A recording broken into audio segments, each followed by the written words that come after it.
Hi friends, அம்மா வீட்டுக்கு காலையிலே வந்துட்டோம். வந்ததோட அம்மா வந்து இட்லி கார சட்னியும் கடையில் வந்து வடையெல்லாம் வாங்கி வச்சுருந்தாங்க.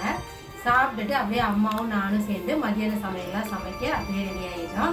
சன்வி வந்து ஏற முடிச்சதுனால அவங்க வந்து தொட்டியில் தூங்கிட்டு இருந்தாங்க. சரி அப்படியே நாங்களாம் அப்படியே சமைச்சிட்டு சாப்பிட போகலாம். என்னெல்லாம் நாங்கள் சமைச்சிருக்கோம் மதியம் வந்து என்னெல்லாம் சொல்லி பார்க்கலாம். போதுமா அம்மா? அப்போ நிறைய சாதம் வேணாமா? நான் வந்து உள்ள கேஸ் ஸ்டவ்வில் வந்து சிக்கன் கிரேவி பண்ணினேன். அம்மா வந்து அந்த கேப்பில் விறகடுப்பில் வந்து மட்டன் குழம்பு செஞ்சாங்க. அதுக்கப்புறம் சிக்கன் கிரேவி முடித்த உடனே நான் வந்து எக்கும் அப்படியே பாயில் பண்ண போட்டுட்டேன். அம்மா வந்து மட்டன் குழம்பு கூட்டி வச்சு விட்டுட்டு மீன் போய் க்ளீன் பண்ண போயிட்டாங்க. அப்படியே வந்து மீன் வறுவலும் ரெடி ஆயிடுச்சு. மீன் வறுவல் ரெடி ஆகிட்டு அப்படியே மீன் குழம்புக்கு எல்லாமே மசாலா எல்லாமே ரெடி பண்ணி வச்சுருந்தாங்க. அதுக்கப்புறம் நான் வந்து கேஸ் ஸ்டவ்வில் வந்து மீன் குழம்பும் அப்படியே தாளித்து விட்டுட்டேன். நம்ம வீட்டில் இதாங்க ஸ்பெஷல். மட்டன் குழம்பு, சிக்கன் கிரேவி, மீன் வறுவல், மீன் குழம்பு எல்லாமே சேர்ந்து ரெடி பண்ணியாச்சு. சூப்பராக சாப்பிட்டாச்சு.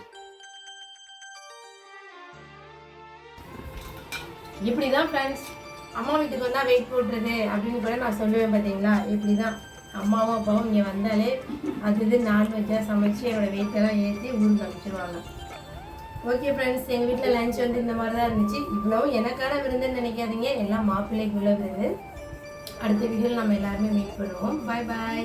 வீடியோ பிடிச்சிருந்தா லைக் பண்ணுங்கள்.